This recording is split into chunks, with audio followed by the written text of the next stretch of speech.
Hello दोस्तों, आप सभी कैसे हैं। मैं आप सभी का अपने यूट्यूब चैनल डाइवोर्स लॉयर्स में स्वागत करता हूं। और आज मैं अपने इस यूट्यूब चैनल की एक नई सीरीज़ की शुरुआत कर रहा हूं, जिस सीरीज़ का नाम है एडवोकेट्स फॉर्म। इस सीरीज़ के अंदर मैं आपको वो सभी फॉर्म भरने सिखाऊंगा जो एक एडवोकेट या वकील अपनी पूरी लाइफ में कभी ना कभी फिलअप ज़रूर करता है। ठीक है। और ये जो वीडियो मैं बना रहा हूँ, इस वीडियो का पर्पस सिर्फ मेरा ये है कि मैं अपने उन नए वकील भाई बहनों को फॉर्म्स भरना सिखा सकूँ या कोर्ट का प्रोसीजर बता सकूँ, जो अभी नए इनरोल्ड हुए हैं या जिनने अभी तक कोर्ट कभी गए भी नहीं है, उनको कोर्ट की एबीसीडी भी नहीं पता। तो ये सीरीज़ मेरी उन वकील भाइयों के लिए रहने वाली है। तो मैं इसमें ये रिक्वेस्ट करूँगा, जो मेरे वकील भाई ऑलरेडी इनरोल्ड हैं, ऑलरेडी प्रैक्टिस में हैं, या उनको जो वकालत आती है या सारे फॉर्म्स आते हैं, तो वो इस वीडियो को देखना अवॉइड कर सकते हैं, क्योंकि ऑलरेडी इनको सारा काम आता है। तो इसीलिए ये वीडियो मेरी सिर्फ उन भाइयों के लिए है जिन्हों वकालत अभी नहीं आती है, या जिनको एक ABCD भी नहीं पता कि एक फॉर्म कैसे भरा जाता है। तो इसके अंदर मैं आपको लगभग सभी फॉर्मों के बारे में बताऊंगा, सभी फॉर्म दिखाऊंगा, उनको फिलअप करना सिखाऊंगा, उनमें कौन सी टिकट लगती है, कौन सी कोर्ट फी लगती है, वो सब चीज़ें मैं 1 बाय 1 बताऊंगा। तो इस सीरीज़ के अंदर जो हमारा सबसे पहला फॉर्म है वो है वकालतनामा। दोस्तों, मैं बताना चाहता हूँ, अगर आप वकील हैं या वकील बनने वाले हैं, तो इस वकालतनामा का महत्व जो है आपकी लाइफ में बहुत ज़्यादा होने वाला है, क्योंकि यही वो फॉर्म है जिसके लिए एक वकील काम करता है, मेहनत करता है, केस लड़ता है, केस जीतता है। और इस फॉर्म के दम पे ही केस लड़ता है और इस फॉर्म के दम पे ही केस जीतता है। इसलिए ये बहुत इंपॉर्टेंट है और बहुत मायने रखता है एक वकील की लाइफ में। चलिए, ज़्यादा देर ना करते हुए हम अपने फॉर्म पे आते हैं। तो देखिए, ये है वकालतनामा। ठीक है। अब 1 बाय 1 मैं आपको उसमें सिखाऊंगा कि ये हमें कैसे फिलअप करना है। ठीक है। तो आप देखेंगे कि सबसे पहले इसमें लिखा हुआ है CC नंबर। ठीक है। तो आप अपने केस में पता कर लीजिएगा, आपका जो भी CC नंबर होगा आप वो देख के फिल कर लीजिएगा। यहाँ पे आपका CC नंबर आ जाएगा। ठीक है। एग्जाम्पल के लिए आपका CC नंबर है 1 2 3 4 5। तो उसको एज इट इज़ आप ऐसे लिख दीजिएगा। अच्छा, मैं फॉर्म भरने से पहले आपको एक चीज़ और बताना चाहता हूँ। आप जब भी कोई भी फॉर्म भरेंगे ना, तो एक बात का ध्यान रखिएगा, आप फॉर्म कैपिटल लेटर में लिखिए। कैपिटल लेटर में ही आपको फॉर्म लिखना चाहिए, ताकि कि हर वर्ड आपका क्लियरली विजिबल हो और मिस्टेक की कोई भी गुंजाइश ना रहे। ठीक है।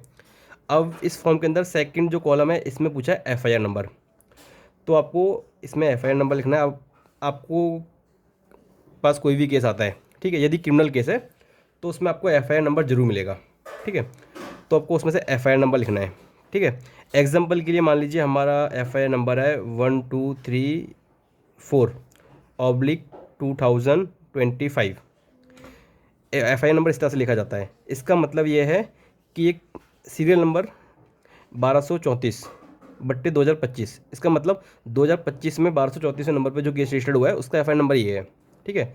FIR नंबर आपको सिर्फ क्रिमिनल केस में मिलने वाला है। ठीक है। अब सेकंड इसमें ऑप्शन है US का मतलब अंडर सेक्शन। ठीक है। अब आपको इसमें अंडर सेक्शन लिखना है। एग्जाम्पल के लिए आप कोई भी सेक्शन इसमें उठा सकते हैं। जैसे कि एग्जाम्पल के लिए मैं इसके अंदर लिख लेता हूँ 279/338 IPC। तो आपको अंडर सेक्शन इस तरह से लिखना है। ये जो सेक्शन है हमारा, ये IPC का सेक्शन है, इंडियन पेनल कोड का 279 एंड 2338, जो कि मोटर एक्सीडेंट का केस होता है उसके अंदर होता है। Negligence driving and grievous hurt का सेक्शन है ये। ठीक है। तो आपका सेक्शन कुछ भी हो सकता है, आपका कोई CRPC का सेक्शन हो सकता है। अब तो BNS आ गए हैं और BNSS आ गए हैं, तो उसके नए सेक्शन हो सकते हैं। ठीक है। तो सेक्शन आपको हर केस में लगभग लिखना ही पड़ेगा, चाहे वो आपका सिविल मैटर हो, क्रिमिनल मैटर हो, या कोई भी मैटर हो, आपको लिखना पड़ेगा। ठीक है। अब इसमें जो फोर्थ ऑप्शन है, इसमें PS। इसमें आपको PS लिखना पड़ेगा। जैसे कि एग्जांपल के लिए मैं इसमें PS लिख देता हूँ साकेत। साकेत हमारा डिस्ट्रिक्ट कोर्ट भी है और साकेत हमारा PS भी है साउथ दिल्ली के अंदर। ठीक है। तो आपको इस तरह से PS लिख देना है। ठीक है। अब आप इसके अंदर देखेंगे कि जो नेक्स्ट हमारा कॉलम है, इसके अंदर दिया हुआ है in the court of. In the court of के अंदर आपको उस कंसर्न कोर्ट का नाम लिखना है जिस कोर्ट के अंदर आपका केस फाइल होना है या चल रहा है या चलेगा। ठीक है। एग्जाम्पल के लिए मान लीजिए आपका केस फाइल होना है 138 का। आपका केस 138 का फाइल होना है, चेक बाउंस का केस। ठीक है। तो उसका नाम कैसे लिखेंगे? यदि आपको जज साहब का नाम पता है तो आप जज साहब का नाम लिख सकते हैं श्री लिख के। जब भी आप जज साहब का नाम लिखेंगे तो श्री जरूर लिखेगा। ठीक है। तो आप इस तरह से भी लिख सकते हैं श्री के लिए। SH या SHRI लिख सकते हैं श्री में, ठीक है। उसके बाद आपको जज साहब का नाम लिखना है। एग्जाम्पल के लिए मैं इसमें जज साहब का नाम लिख देता हूँ मैं, ABCD, ये जज साहब का नाम हो गया, ठीक है। अब उसके बाद में आएगी जज साहब की डेजिग्नेशन, या जज साहब किस कोर्ट के जज हैं, स्पेसिफिक कौन से। अब जैसे कि मैंने एग्जांपल के लिए बताया कि आपके 138 के चेक बाउंस के केस के जज हैं, तो उसमें जनरली जो होते हैं वो होते हैं JMFC, जिनको जुडिशियल मजिस्ट्रेट फर्स्ट क्लास भी कह सकते हैं। तो आप इसकी फुल फॉर्म भी लिख सकते हो, जुडिशियल मजिस्ट्रेट फर्स्ट क्लास, या आप JMFC भी लिख सकते हो, ठीक है। ये हो गया हमारा JMFC। इसके बाद में आपको लिखना है कि डिस्ट्रिक्ट क्या है, उस कोर्ट का डिस्ट्रिक्ट क्या है। जैसे कि अभी मैं एग्जांपल के लिए बात कर रहा हूँ, ये जो डिस्ट्रिक्ट है ये साउथ डिस्ट्रिक्ट, तो इसके अंदर आपको लिखना पड़ेगा डिस्ट्रिक्ट साउथ। तो आप इस तरह से लिख देंगे डिस्ट्रिक्ट साउथ, ठीक है। अब इसके बाद में आपको लिखना है कोर्ट, कि वो कौन सा कोर्ट है जिस कोर्ट के अंदर ये डिस्ट्रिक्ट है। तो अभी हमारा ये जो जो बात कर रहे हैं हम एग्जांपल के लिए हम रख लेते हैं साकेत, ये हमारा साकेत कोर्ट है, साकेत कोर्ट। साकेत कोर्ट को पूरा लिखेंगे, साकेत कोर्ट, ठीक है। अब इसके बाद हम लिखेंगे इसमें स्टेट, कि ये कोर्ट किस स्टेट में है, तो ये हमारा है दिल्ली में, दिल्ली, ठीक है। इस तरह से हम इसको लिख देंगे।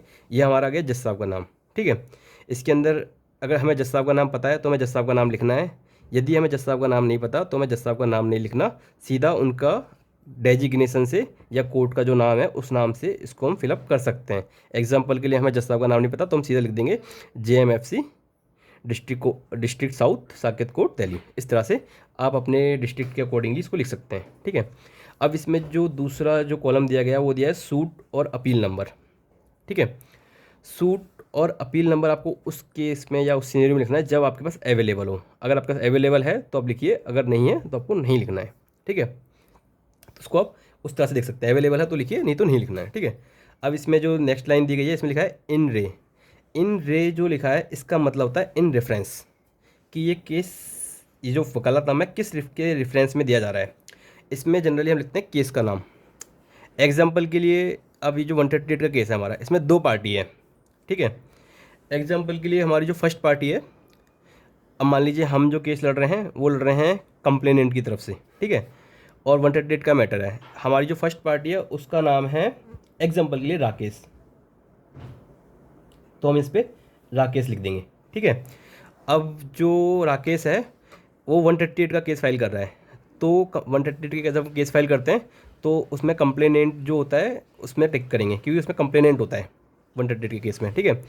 आपका प्लेंटिफ भी हो सकता है सिविल मैटर में, और सिविल मैटर में आपके पिटिशनर भी आते हैं, अपीलियंट भी आते हैं, ठीक है। तो आप देख लीजिए आप जो केस फाइल कर रहे हैं उसके अकॉर्डिंगली आप करेंगे, ठीक है। क्रिमिनल मैटरों में आपका कंप्लेनेंट ही आएगा जनरली, ठीक है, अगर आप कंप्लेनेंट की तरफ से हैं तो। अब इसमें वर्सेस लिखा है, अब वर्सेस में उस व्यक्ति का नाम आएगा जिसके खिलाफ में आप ये केस फाइल कर रहे हैं। अब एग्जांपल के लिए मान लेते हैं जिसके खिलाफ आप ये केस फाइल कर रहे हैं जो इसमें एक्यूज्ड है, तो उसका नाम हम डाल देते हैं राम, RAM, राम। तो उसका आप नाम लिख देंगे राम, ठीक है। ये आपका लिखा है राकेश वर्सेस राम, ये केस का हमारा टाइटल है इन रेफरेंस, ठीक है। अब इसके अंदर इसने पूछा है कि भाई जो राम है वो कौन है, वो डिफेंडेंट है, रिस्पोंडेंट है या एक्यूज्ड है।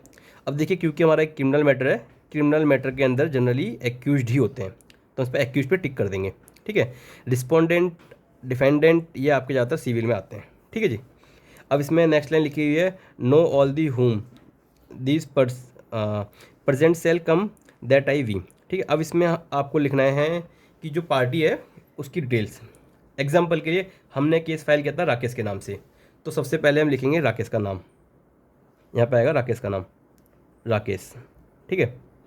अब इसके बाद में आएगा इसके फादर का नाम, फादर का नाम SO, अगर फादर का नाम नहीं है किसी की केयर में तो केयर ऑफ आ जाएगा इसमें, ठीक है।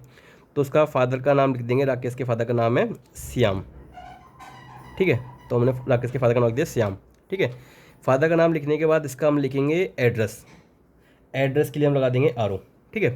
अब इसका एड्रेस कुछ भी हो सकता है, एग्जाम्पल के लिए हाउस नंबर है इसका 1 2 3, कुछ भी डाल दो आप इसके अंदर, जैसे कि मान लो एग्जाम्पल डाल दो मदनगीर डाल दीजिए, मदनगीर साउथ दिल्ली, इस तरह से आप कुछ भी लिख सकते हो, ठीक है। उसके बाद इसका पिन कोड डाल दीजिए, इस तरह से आप कुछ भी एड्रेस आप इसमें लिख सकते हो, ठीक है, जो भी उसका एड्रेस है। अब उसके बाद ये जो लाइन है हमारी, दी अबव नेम्ड, कि ये जो आपने नाम लिखा है ये कौन है, तो आपको बताना है कि ये कौन है। हमारे केस में ये कंप्लेनेंट है जिसकी तरफ से हम केस लड़ रहे हैं, तो यहाँ पे कंप्लेनेंट आप लिख दोगे, ठीक है जी। आपको कंप्लेनेंट लिख देना है, क्योंकि हमारे इस वाले केस के अंदर हम जिसकी तरफ से केस लड़ रहे हैं वो कौन है, वो कंप्लेनेंट है। ओके, अब डू हेयर बाई अपॉइंटेड, वो अपॉइंट कर रहा है, किसको अपॉइंट कर रहा है, हमको अपॉइंट कर रहा है। अब बाकी आप चाहो तो पूरा वकालतनामा पढ़ सकते हो, ठीक है, लेकिन अभी हम आपको वकालतनामा भरना सिखा रहा हूँ मैं, तो पढ़ने की मुझे ज़रूरत नहीं है, ठीक है। ये फॉर्म यहाँ पे इतना भरा जाएगा। अब सेकंड, ये जो स्पेस है, ये जो स्पेस जो दिया गया है फॉर्म के अंदर, ये दिया गया है वकील की डिटेल भरने के लिए। वकील का मैंने तो यहाँ पे देखो स्टैंप लगाई हुई है मेरी, आप स्टैंप में देख पा रहे हो। सबसे पहले इसमें मेरा नाम लिखा हुआ है, पवन कुमार एडवोकेट। उसके बाद इनरोलमेंट आईडी है, मैंने अपनी इनरोलमेंट आईडी हाइड की हुई है। दिल्ली के अंदर जो आईडी होती है उस तरह से लिखी जाती है, D/ एक स्पेसिफिक नंबर /2022, यानी कि मेरा 2022 का इनरोलमेंट है, ठीक है। सेकेंडली मैंने नीचे इसमें लिखा हुआ है एड्रेस, आप इसमें अपना एड्रेस लिख सकते हो। मैंने इसमें अपना ऑफिस एड्रेस लिखा है, आप इसमें जनरली अपना चैम्बर नंबर भी लिख सकते हो, और अपना मोबाइल नंबर जरूर लिखें, ठीक है। और एडिशनल में आप इसमें अपना ईमेल आईडी भी लिख सकते हो। तो अगर आपके पास स्टैम्प नहीं है तो आप ये ब्लैंक जगह है, इसी जगह पे अपना नाम, इनरोलमेंट नंबर, ऑफिस एड्रेस या चैम्बर नंबर या मोबाइल नंबर, ईमेल आईडी आप लिख सकते हो, ठीक है। वो आप लिख दीजिएगा, पेन से लिखेंगे चलेगा, कोई दिक्कत नहीं है उसके अंदर, ठीक है। स्टैम्प है तो ठीक है, नहीं है तो कोई बात नहीं है, ठीक है। अब आ जाते हैं हम थोड़ा नीचे इसमें, ठीक है। नीचे आप देख रहे हो इसके अंदर लिखा हुआ है been understood by me on this, ठीक है। अब इसके अंदर आप देखोगे कि यहाँ पे जो ये जो सेक्शन है इसके अंदर में लिखनी पड़ती है डेट। एग्जाम्पल के लिए मैं इसमें आज की डेट लिख देता हूँ। आज की हमारी डेट है 31 जुलाई, ठीक है। तो आपके आज की डेट डाल दी 31 जुलाई 2025, ये डेट आपने डाल दी। इसके बाद आप देखेंगे यहाँ पे क्लाइंट 2 जगह लिखा हुआ है। अब क्लाइंट 2 जगह लिखा है तो आप इसमें क्लाइंट की दोनों जगह सिग्नेचर करा सकते हो। आप चाहो तो सिग्नेचर करा लो या उनका थंब इम्प्रेशन ले लो, यानी कि अंगूठा लगवा लो, ठीक है। आप दोनों ही काम कर सकते हो, 2 जगह आप ले लो, अंगूठा इनका है, 2 जगह साइन करा लो या 1 जगह करा लो, चल जाएगा, कोई दिक्कत नहीं है। उसके बाद यहाँ पे लिखा हुआ है एडवोकेट नेम, तो एडवोकेट नेम में आपको अपना साइन करना है, जैसे कि मैं इसमें अपना साइन कर दे रहा हूँ, ठीक है। तो आपको अपना साइन करना है एडवोकेट नेम पे। ये तो हमारा हो गया फॉर्म को फिलअप करना, फॉर्म को हमें इस तरह से भरना है।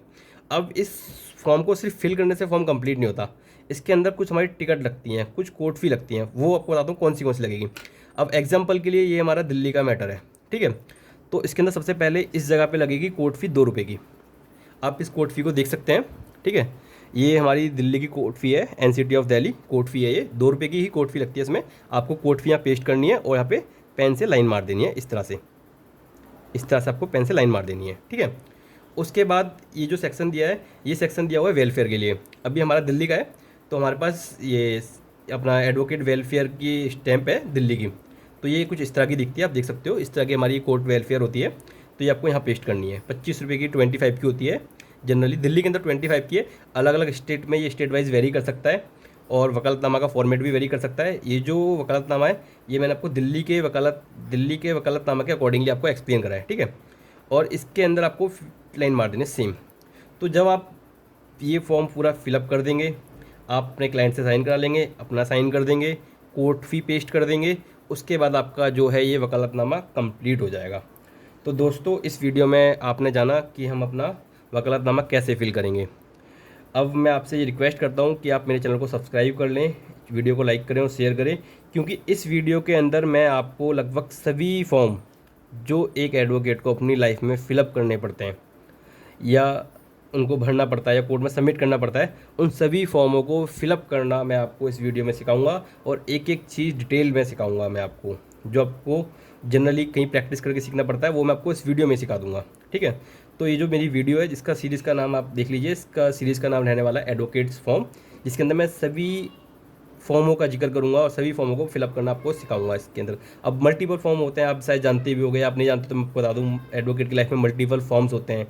वकालतनामा होता है, सर्टिफाइड होती है, और अपना PF फॉर्म होता है, इस तरह के मल्टीपल फॉर्म होते हैं। केस इन्फॉर्मेशन होता है, एक्स्ट्रा पार्टी फॉर्म होता है, मल्टीपल फॉर्म्स होते हैं। आपको बहुत सारे फॉर्म है जो वकालत में आपको भरने पड़ेंगे, सीखने पड़ेंगे, वो सब आपको मैं सिखाऊंगा। ये मेरी सीरीज़ रहेगी सिर्फ एडवोकेट के फॉर्म्स के लिए। इसके बाद मैं एक सीरीज़ और लेके आने वाला हूँ, उस सीरीज़ का नाम रहेगा process for new enrolled advocate, या एडवोकेट्स एडवोकेट्स कोर्ट प्रोसेस, जिसके अंदर मैं कोर्ट के प्रोसेस के बारे में बताऊंगा जो एक एडवोकेट को फुलफिल करना पड़ता है या उस प्रोसेस का पार्ट बनना पड़ता है, वो प्रोसेस उसको करना पड़ता है। ठीक है, उसके अंदर मैं आपको बेसिक से लेके हाई लेवल तक की सारी चीज़ सिखाऊंगा। कोर्ट में अपीयर कैसे होना है, कोर्ट में कैसे कौन से फॉर्म को भरना है, कौन सी एप्लीकेशन कैसे, सारी चीज़ A to Z मैं आपको इस वीडियो में सिखाने वाला हूँ। ये वीडियो मेरी पूरी लर्निंग के पर्पज़ से रहने वाली है। तो दोस्तों मैं आपका ज़्यादा टाइम इसमें नहीं लूँगा। इसमें मैंने इतनी मेहनत की, आप भी देख सकते हो, आपको फॉर्म बनना सिखाया है। तो मैं आपसे ये रिक्वेस्ट करूँगा, आप मेरे चैनल को सब्सक्राइब करो, लाइक करो और शेयर करो, और आप मेरे से और मेरे चैनल से जुड़े रहिए ताकि कि मैं आपको कोर्ट का पूरा प्रोसीजर सिखा सकूँ, छोटी से लेकर बड़ी चीज़, हर चीज़ मैं आपको सिखा सकूँ। ये वीडियो उन भाइयों के लिए रहने वाली है, मेरे उन बहन भाइयों के लिए रहने वाली है जो कोर्ट में नए इनरोल्ड एडवोकेट हैं या एडवोकेट बनने वाले हैं या वकालत पढ़ रहे हैं, अभी फर्स्ट सेमेस्टर सेकंड सेमेस्टर में, या वकालत कंप्लीट हो चुकी है, अभी उन्होंने कोर्ट का प्रोसेस स्टार्ट नहीं किया, ये उनके लिए वीडियो है। लेकिन कोई भाई यदि इनरोल्ड है तो वो इस वीडियो को अवॉइड कर सकते हैं। थैंक यू दोस्तों।